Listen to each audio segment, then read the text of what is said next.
Everything is an evolution, and I learn something new about myself every day.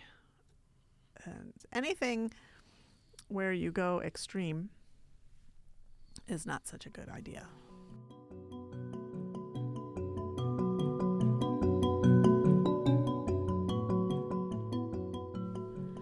Yeah. Everything has its pros and cons. Everything in moderation. Everything. Some things can be out of balance, and that's healthy, but most things cannot. Or for a very, very limited amount of time. Yeah. There's no true balance, really. I mean, I've just found in my life and with people I've worked with that I think of balance more like this pendulum or an arc, and you're kind of moving in and out and in and out. And when you swing too far one way, then, you mindfully bring it back to the middle, some kind of equanimity, and then you swing the other way and you kind of come back. And you may be actually balanced for a moment, but you're always kind of moving back and forth within a certain. And as I get older, I just kind of mark those places on either side of that pendulum where I don't want to go beyond that, because then I know I'll get sick or I'll get hurt. Or I'll lose touch with my husband, or I'll lose touch with my friends, So keeping everything within a certain range keeps everybody happy, and the body happy, and the mind happy. Yeah. But to try and really achieve balance, it just is going to happen. At least not for much longer than a moment. Right. Right. I don't think anybody really does, though. Even looking at people like Tony Robbins, who most people consider to be in great physical shape, to be in great mental shape, to not really get sick that often, to be well-spoken, have a wonderful family, and to kind of have his life in order. I highly doubt that he's in balance, just considering how many events he has and how often he's on a plane and how many companies he's invested in and everything else. It just feels like even those who can preach balance the best are probably a little out of balance somewhere. Oh, well, the people that preach it the best are the ones that understand it the best. People say in my teaching and in my talking, wow, you've got it all figured out. And I'm like, I teach this stuff because I need this stuff to live. I would be so crazy, fast-paced if I didn't practice mindfulness. Right. If I didn't focus on something else, being present. I'd live in my head all the time. I'm a strategic planner. That's my largest strength. Is it? Yeah. So I did the Strengths Finder 2.0.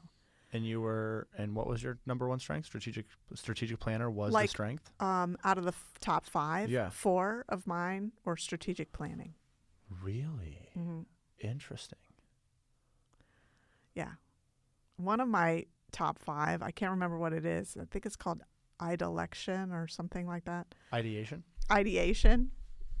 means basically I live in my head all the time. I have that top 5 strength too. Oh, interesting.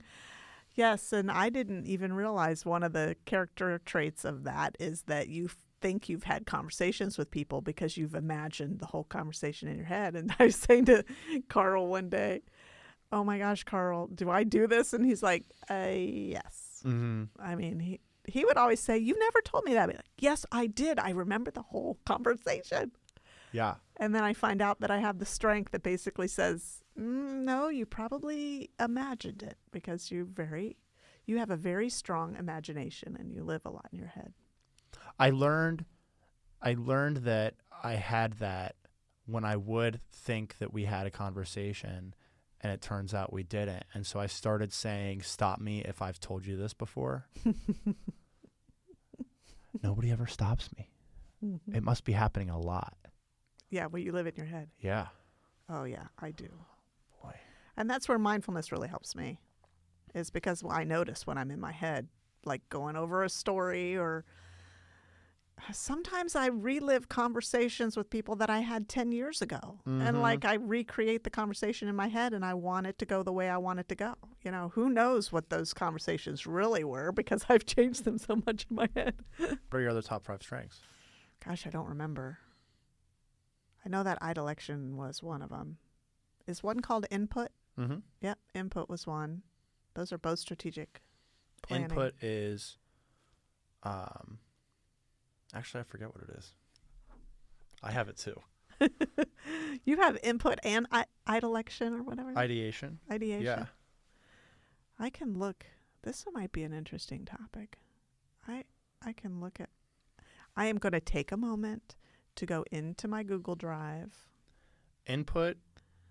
A person with a StrengthsFinder theme of input is inquisitive and curious, always on the lookout for new and interesting information. Mm-hmm. All information that has been received or consumed is organized and filed away because the person with input believes they may need it someday. Wow. I do. I definitely do that. Here, I'm looking for mine. I didn't see it. It didn't come up in my Google Drive. Yeah. I basically had no executor skills, which is, I think, interesting as a starter. Mm-hmm. I'm a good starter of businesses. I think I might have maybe I had one executing out of the 5. And then 3 or 4 were strategic planning. That's so very interesting. I'm surprised as a coach and as a mindfulness teacher that I don't have any relationship building. I'm not surprised by that at all. Oh, really? Mm-mm. And I'm not surprised at all that you have no execution ability. Really? That's interesting.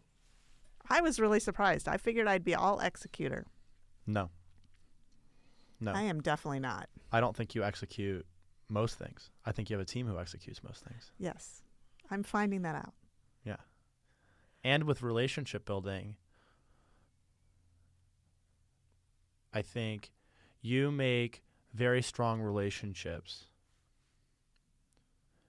with people that you admire or want to be more like or have some quality that you really want to surround yourself with. Mm-hmm.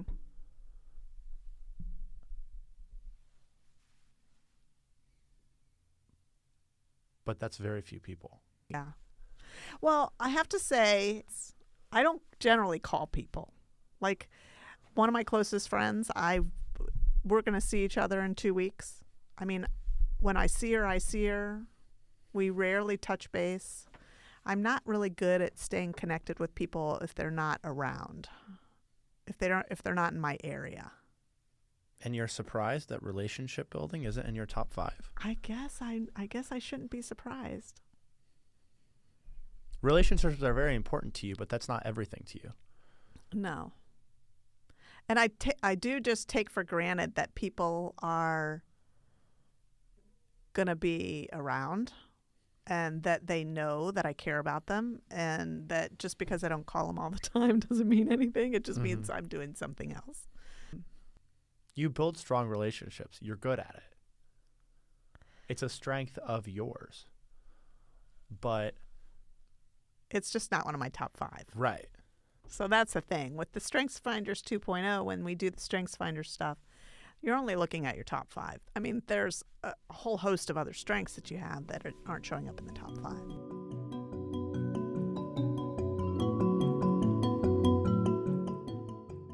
Thanks again for joining us today. If you'd like to connect with us on social media, you can find Annamarie at Mindfully Annamarie. You can find myself at Emily VDW, and you can find Evan at _Evan Ryan. We'll talk to you next week.